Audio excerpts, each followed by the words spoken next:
Abd el-Qadir el-Jilani, Le secret des secrets, Sir al-Asrar, chapitre 6, du mysticisme islamique et des soufis. Le nom de soufi est une expression issue du mot arabe saf, qui veut dire laine. La raison pour laquelle les soufis sont appelés ainsi est que leur monde intérieur est purifié et illuminé de la lumière de la sagesse, de l'unité et de l'identité. Une autre signification de cette appellation est qu'ils sont spirituellement reliés avec les compagnons permanents du prophète, alayhi salatu wassalam, qu'on appelait les compagnons revêtus de laine. Il se peut qu'ils aient porté, quand ils étaient novices, le vêtement habituel fait de laine de mouton écru, sauf, et qu'ils aient passé leur vie en vieux vêtements rapiécés. Comme leur aspect extérieur est humble et pauvre, de même leur vie terrestre. Ils mangent, boivent et goûtent au plaisir du monde avec frugalité. Dans le livre intitulé El-Majma', il est dit: ce qui est convenable pour un pieux ascète, c'est un vêtement et un mode de vie ordinaire et humble.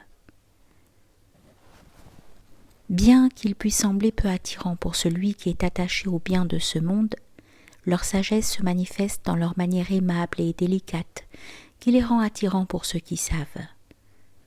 En réalité, ils sont un exemple pour l'humanité. Ils respectent les prescriptions divines. Ils sont, aux yeux de leur Seigneur, au premier rang de l'humanité. Aux yeux de ceux qui cherchent leur Seigneur, ils sont magnifiques en dépit de leur apparence humble. Il faut les discerner, et il faut qu'on puisse les discerner, et ils doivent être de cette façon, un et tous, car ils sont tous au niveau de l'unité et de l'identité, et doivent apparaître comme un seul. En arabe, le mot tasawwuf, mysticisme islamique, se compose de 4 lettres, ta, sin, wa et fa. La première lettre, ta, représente le mot taouba, repentir. C'est la première étape à franchir dans la voie. C'est comme si c'était une double étape, l'une vers l'extérieur, l'autre vers l'intérieur. L'étape vers l'extérieur, dans le repentir, se parcourt par des mots, des actes, des sentiments. Mettre sa vie à l'abri du péché, de la mauvaise action, et se tourner vers l'obéissance. Fuir la révolte et le conflit pour rechercher l'accord et l'harmonie. L'étape vers l'intérieur, dans le repentir, est franchie par le cœur. C'est le nettoyage du cœur des désirs matériels conflictuels et l'affirmation totale du cœur du désir du divin. Le repentir, être conscient de ce qui est mal et s'en abstenir, être conscient de ce qui est bien et s'y efforcer, conduit l'être humain à la deuxième étape. La deuxième étape est l'état de paix et de joie, safa. La lettre sad est son symbole. Dans cet état, il y a de la même façon 2 étapes à franchir. La première est vers la pureté du cœur et la seconde vers le centre secret. La paix du cœur naît d'un cœur exempt d'anxiété. L'anxiété est causée par le poids de tout ce qui est matériel, le poids de la nourriture, de la boisson, du sommeil, de la conversation oisive. Tout cela, agissant comme la gravité de la terre, tire le cœur éthéré vers le bas. Et se libérer de ce poids est fatigant pour le cœur. Il existe alors des liens, désir, possession, amour de la famille et des enfants, qui attachent le cœur éthéré à la terre et l'empêchent de s'élever. La voie pour libérer le cœur, pour le purifier, c'est le souvenir d'Allah.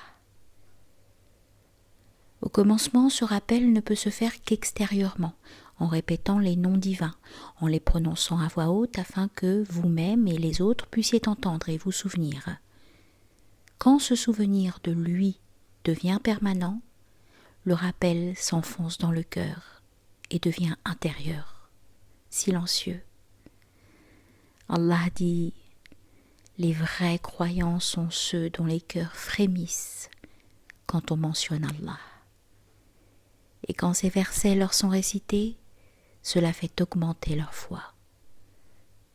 Sourate le Butin 8, verset 2. Frémir signifie éprouver la crainte révérentielle, la peur et l'amour vis-à-vis d'Allah.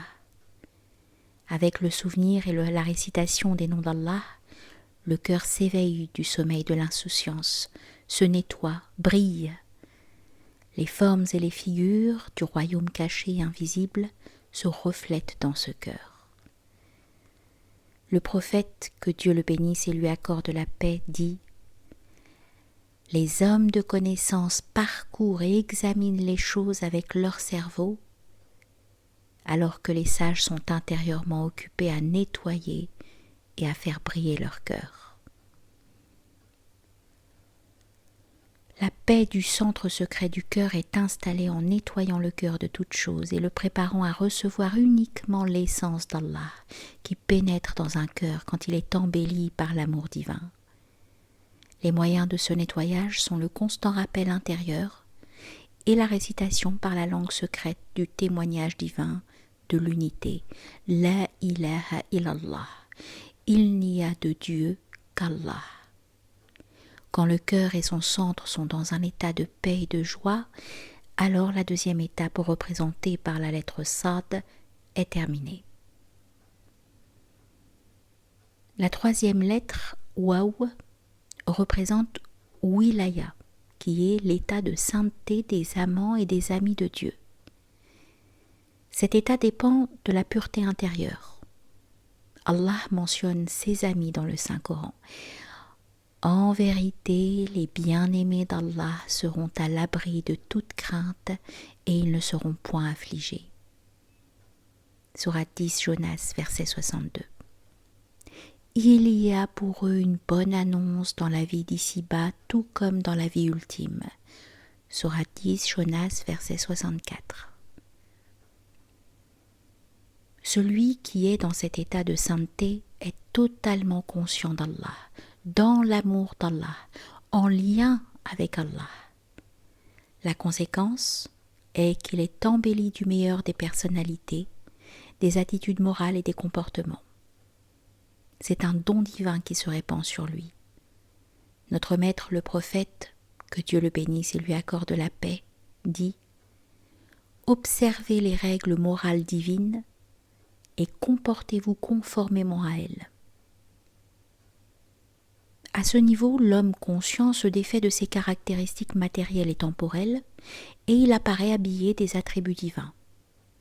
Allah dit par l'intermédiaire de son prophète, que Dieu le bénisse et lui accorde la paix, « Quand j'aime mon serviteur, je deviens ses yeux, ses oreilles, sa langue, ses mains et ses pieds. Il voit par moi, il entend par moi. Il parle en mon nom. Ses mains deviennent miennes et il marche avec moi. » Nettoyez-vous de tout et ne conservez en vous que l'essence d'Allah, car la vérité, l'islam, est venu et l'erreur a disparu, car l'erreur est destinée à disparaître. Sourate 10, le voyage nocturne, verset 81. Quand la vérité arrive et que le mensonge s'évanouit, le niveau de wilaya est franchi.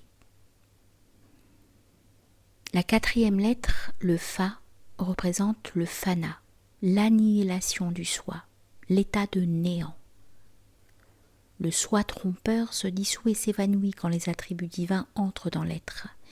Et quand la multiplicité des attributs et des traits de personnalité de ce monde s'en vont, leur place est prise par le seul attribut d'unité. En réalité, la vérité est toujours présente. Elle ne disparaît ni ne faiblit jamais. Ce qui se passe, c'est que le croyant devient conscient et ne fait plus qu'un avec ce qui l'a créé. En étant avec lui, le croyant reçoit son plaisir. L'être temporel trouve sa vraie existence en devenant conscient du secret éternel. Tout doit périr sauf son visage. Sourate 28, le récit, verset 88.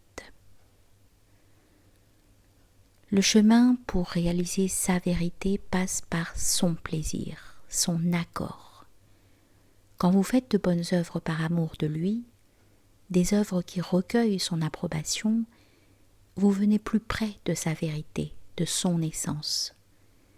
Alors tout disparaît, sauf celui qui est satisfait, celui dont il est satisfait, avec lequel il est uni. Les bonnes œuvres sont la mère qui porte l'enfant de la vérité, la vie consciente d'un véritable être humain. Vers lui monte la bonne parole et il élève haut la bonne action. Sourate 35, le Créateur, verset 10. Quelqu'un qui agit et existe pour quelque chose d'autre que le seul amour d'Allah, celui-là donne des associés à Allah, se mettant lui-même ou mettant d'autres à la place d'Allah. Le péché impardonnable qui tôt ou tard le détruira. Mais quand le moi et l'égoïsme sont annihilés, on atteint le stade de l'union à Allah. Le niveau de l'union est le royaume de la proximité d'Allah. Allah décrit ainsi ce royaume. Les pieux seront dans des jardins et parmi des ruisseaux, dans un séjour de vérité auprès d'un souverain omnipotent. Sourate le Tout Miséricordieux 55, versets 54 et 55. Cet endroit est l'endroit de la vérité essentielle, la vérité de toutes les vérités, l'endroit de l'unité de l'identité. C'est l'endroit réservé aux prophètes, à ceux qui sont aimés d'Allah, à ses amis. Allah est avec ceux qui sont vrais. Quand une existence créée est unie à l'existence éternelle, on ne peut plus la concevoir comme une existence séparée. Quand tous les liens terrestres sont coupés et qu'on est en union avec Allah, avec la vérité divine, on reçoit une pureté éternelle qui ne peut pas être souillée. Et on devient un parmi les gens du paradis. Ils y demeureront éternellement. Sourate 7 Al-A'raf, verset 42. Ils sont ceux qui croient et font de bonnes œuvres. Sourate 7 Al-A'raf, verset 42.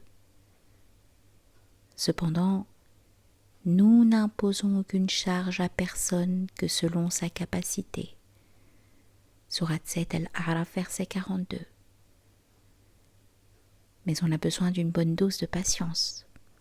Et Allah est avec les endurants. Sourate 8, le butin, verset 66.